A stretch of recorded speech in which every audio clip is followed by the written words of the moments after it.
हिंदू मान्यता के अनुसार कलयुग में कल्कि भगवान का अवतार निश्चित रूप से होना है, लेकिन किस दिन व कौन से वर्ष में प्रकट होंगे ये अभी कोई नहीं जान पाया है। लेकिन हिंदू समाज में कई साधु संत और तपस्वियों ने कल्कि के जन्म के विषय में भविष्यवाणी कर दी थी। मित्रों, आगे आने वाले वीडियोज में हम एक एक करोड़ सभी संतों की भविष्यवाणियों को आपके सामने रखेंगे। मित्रों, आज हम ऐसे ही एक संत मावजी महाराज के बारे में जानेंगे। मित्रों, मावजी महाराज का जन्म साबला गांव में विक्रमी संवत 1771 में माघ शुक्ल पंचमी को हुआ। उन्हें भगवान श्री कृष्ण का लीला अवतार भी माना जाता है। इन्होंने 31 वर्ष के जीवन काल में 5 चौपड़ लिखे हैं और इन चौपड़ों में भविष्यवाणियों के साथ विज्ञान, संगीत, ज्योतिष, अर्थशास्त्र और कलयुग के अंत का वर्णन भी है। मित्रों, ये चौपड़ एक प्रकार से इनके द्वारा लिखे हुए ग्रंथ हैं। मित्रों, इन 5 ग्रंथों में से 4 भारत में हैं और एक ग्रंथ को अंग्रेज ले गए थे, जिसमें वायुयान बनाने का विवरण था। मित्रों, संत मावजी की स्मृति में आज भी बांसवाड़ा एवं डूंगरपुर जिलों के बीच माही, सोम एवं जाखम नदियों के बीच विशाल टापू पर बेनेश्वर में हर साल माघ पूर्णिमा पर 10 दिन का विशाल मेला भरता है। इसे आदिवासियों का महाकुंभ भी कहा जाता है। संत मावजी महाराज लाखों लोगों की आस्थाओं से जुड़े बेनेश्वर धाम के पीठाधीश्वर रहे हैं। राजस्थान के वांगड़ अंचल के डूंगरपुर जिले के साबला गांव, जिसे मावजी का जन्म स्थान भी कहा जाता है, यहाँ एक हरि मंदिर है। मित्रों, इस हरि मंदिर के गर्भगृह में श्याम रंग की अश्व पर बैठे हुए कल्कि भगवान की मूर्ति है। ऐसा माना जाता है कि निष्कलंक की मूर्ति का प्राकट्य मावजी की चिता में से हुआ, अर्थात यह स्वयं प्रकट हुई है। इस घोड़े के 3 पैर भूमि पर टिके हुए हैं, जबकि एक पैर सतह से थोड़ा ऊंचा है।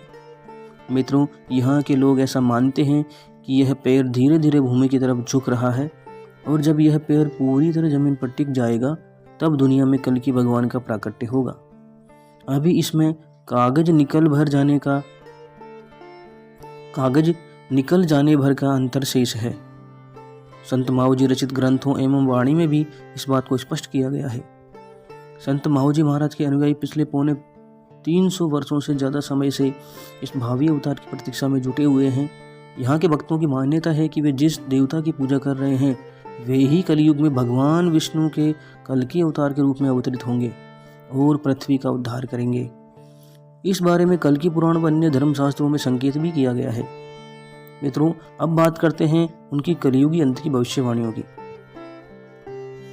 मित्रों, मावजी महाराज की भविष्यवाणियों के अनुसार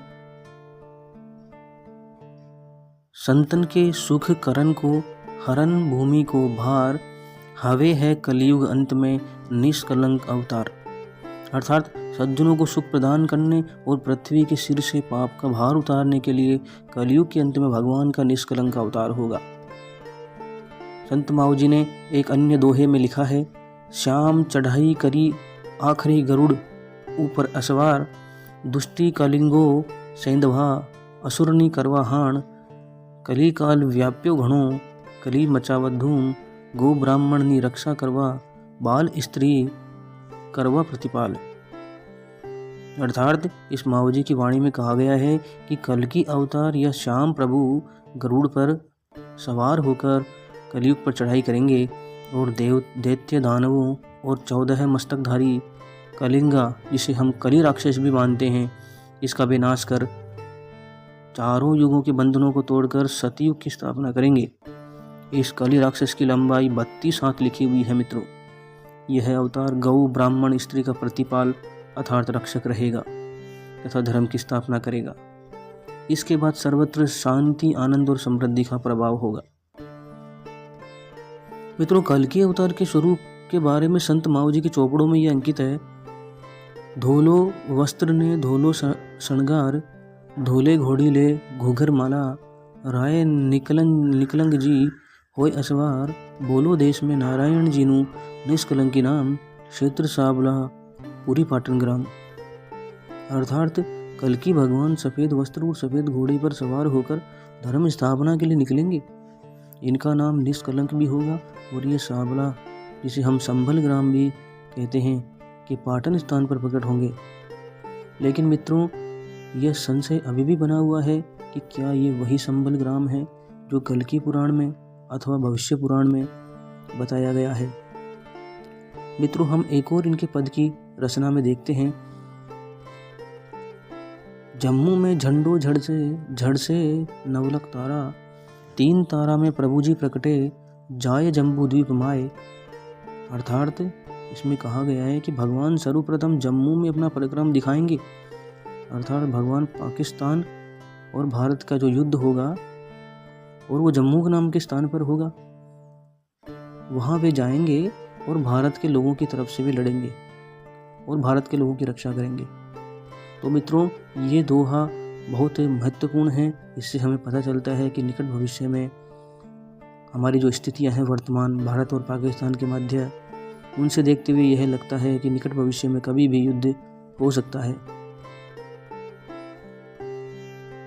वे एक ऐसे स्थान पर प्रकट होंगे जो 3 ओर पानी से घिरा होगा। यहाँ जो 3 तारा यहाँ कहा गया है, उसका हम ये मान के चलते हैं दोस्तों, यह 3 ओर पानी से घिरा हुआ क्षेत्र है। दोस्तों, नास्ट्रेडेमस की अगर यदि आपने भविष्यवाणियाँ सुनी हैं तो उन्होंने भी यह जिक्र किया है कि एक स्थान जो 3 ओर पानी से घिरा होगा, जहाँ पे गुरुवार पवित्र स्थान माना जाता है, उस स्थान पर भगवान का जन्म होगा। और हम इसी प्रकार से गूगल मैप पर बेणेश्वर धाम को देखेंगे तो पाएंगे कि यह भी 3 ओर से पानी से घिरा हुआ क्षेत्र है, जिसमें सोम, माही एवं जाखम नदियों का क्षेत्र बनता है।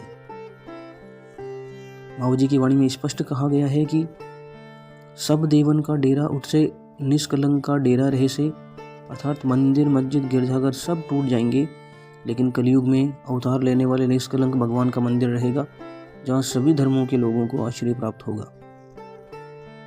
तो मित्रों, इन भविष्यवाणियों से हम यह अंदाजा लगा सकते हैं कि कल्कि प्रकट होने को है।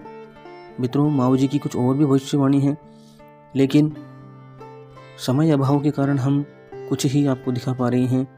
बाकी इनकी भविष्यवाणियों के विषय में आप गूगल पर सर्च कर सकते हैं।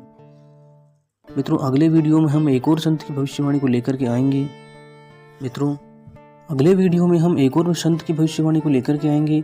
मित्रों, कल्कि अवतार से संबंधित ये वीडियो आपको कैसा लगा, आप कमेंट करके हमें बताएं, और वीडियो पसंद आए तो वीडियो को लाइक और शेयर जरूर करें, ताकि अधिक से अधिक लोगों को सनातन धर्म के विषय में जानकारी हो सके।